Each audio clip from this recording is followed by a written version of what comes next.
L'arme nucléaire russe s'appelle le Satan 2. Voilà. Juste pour mettre la température. Moi, j'ai pas compris pourquoi ils avaient rajouté 2. Parce que Satan, c'était amplement suffisant déjà pour... Satan 2, elle arrivera en 200 secondes à Paris. Voilà, 200 secondes à Paris.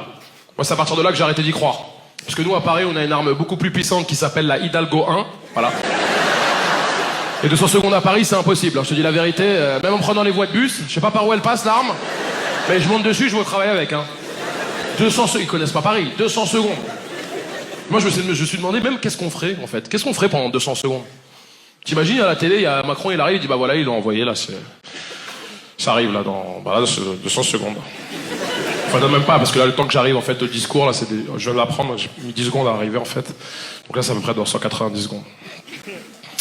Et on est là, on dit, ouais, voilà, c'est 180, là, c'est 188, quand même, Je sais pas ce qu'on ferait. Je suis sûr, il y a des gogoles qui essaieraient de braquer la Fnac.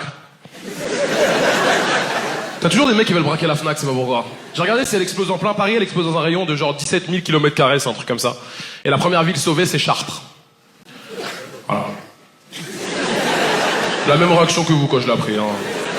Moi, personnellement, je fais partie des gens qui seront à la Fnac. Bon, là, je préfère mourir à la Fnac que vivre à Chartres, je te dis la vérité.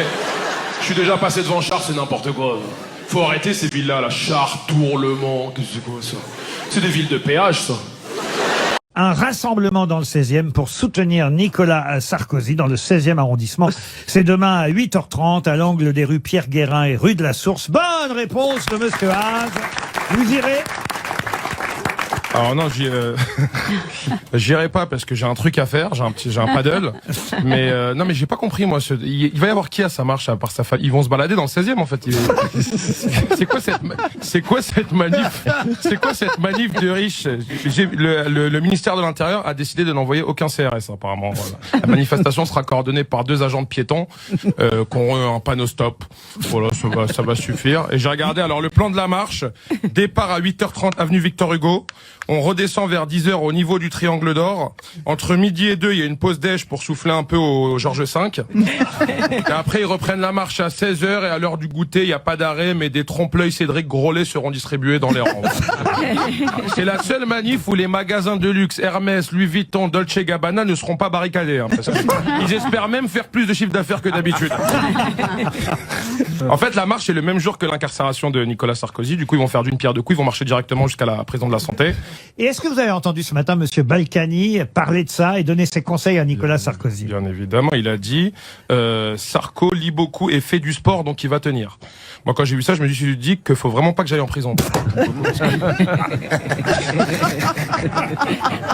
Voilà. C'est vrai que la lecture et le sport, c'est ce qui sauve. En bah non, moi, je suis mort. Ils lui ont proposé pas mal d'activités pour s'occuper. Il peut donner des cours de droit, parce que c'est un ancien avocat, s'occuper des cuisines ou laver la cour.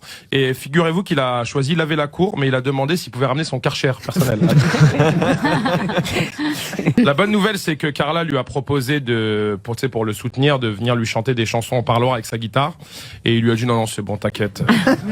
Le seul avantage d'aller en prison pour Nicolas Sarkozy, c'est de plus entendre chanter sa femme. C'était Haas au-dessus de tout. Les pauvres.